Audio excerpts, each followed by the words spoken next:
Hello my dear friends, I'm Corey, and in this video we'll show you how to paint the striking scorpions.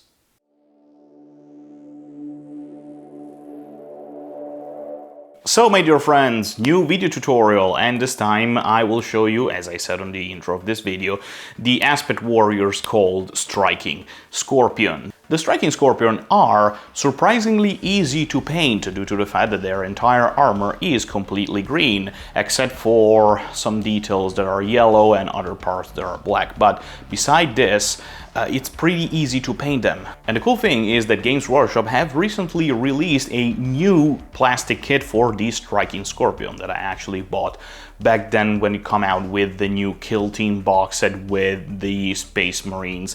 And I bought the entire box, and there are 10 striking scorpions in that box, and I decided to paint 5 of them for this tutorial. And I have to say that, generally speaking, Games Workshop tend to exaggerate with the amount of details for their new miniatures, but with this type of new plastic kit for the striking scorpion, they haven't really gone overboard. They have just took the old resin fine cast kit and just rescaled it with the new size. They made them a little bit more slim, but they haven't actually had many details, or too many details actually, compared to the old kit, which I also had, but it's the fine cast one and I'm not touching that thing.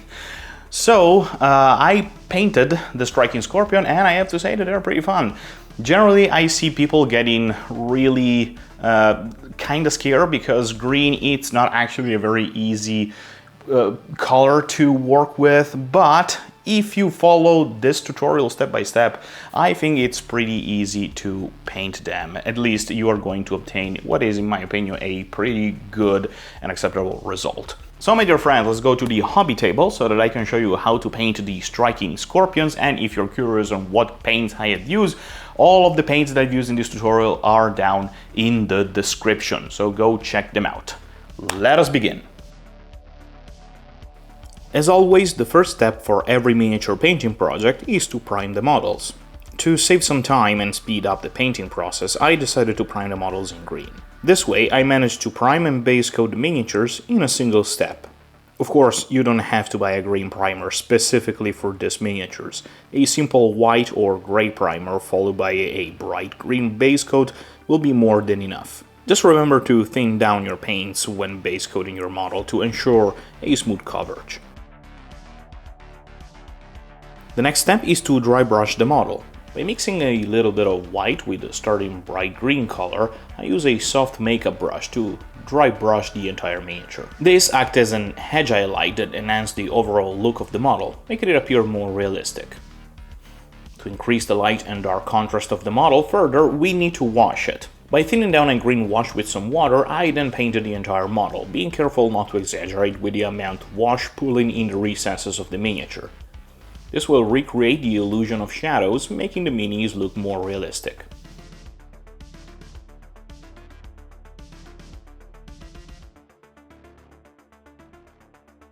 But the striking scorpion are not 100% green.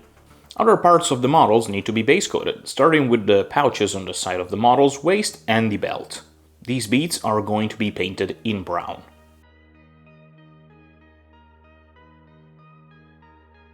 Then all the weapons of the scorpions, like the shuriken pistols, the scorpion's chainsword, and the exarch's scorpion claw, are painted black.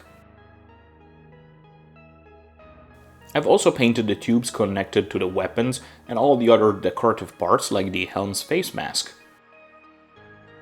This step can be tricky, especially after dry brushing and washing most of the model, but if you don't feel confident, just base coat all the parts of the model and then edge highlight and wash it. This way, if you make any mistakes, it will be much easier to correct them. Another characteristic details of the striking scorpion is the bright yellow linear decoration on the armor. To paint them, use a very thin brush and slowly but surely follow the raised line on the armor that needed to be painted in yellow. To help you out, try holding your breath while painting them. I found that doing so makes it a little easier to paint such thin details on a model.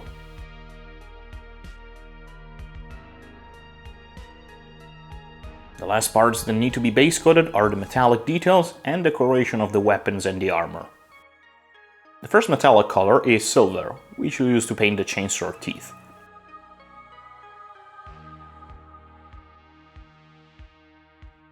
The other one is gold, used for the gold decoration of the armor and the Mandy blaster of the helm.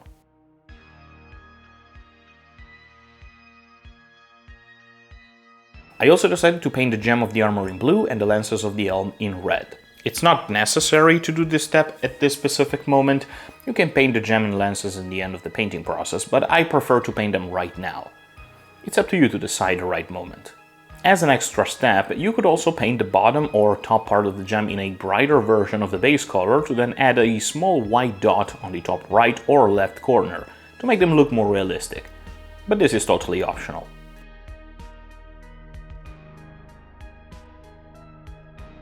Now we need to wash the metallic to make them look more realistic. I use a black wash for the chainsword teeth and a sepia wash for the gold parts. I generally wash these bits by using the color right out of the pots.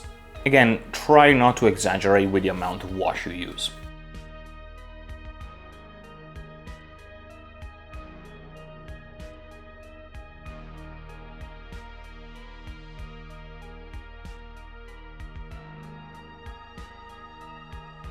After the wash has dried, you can leave it as it is if you prefer a darker and grimier look, or you could layer the metallic by repainting them. Just thin down the metallic color a little bit more than usual and try to avoid the inner parts of the metallic bits as much as possible. This way, due to the transparency of the acrylic paints, will create a nice contrast between the most raised and shiny parts of the model and the more dark washed down crevices. The last step is to base your model. My bases are painted like an alien world, with a blue and purple landscape with brightly colored grass. But you can paint your in any way you want. Just be sure to paint your entire army's base the same way.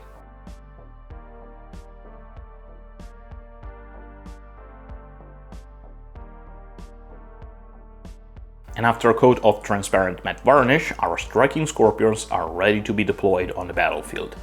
As an extra touch, I've also applied some decals on the helm of the miniatures, but if you don't want to, they'll still look pretty good.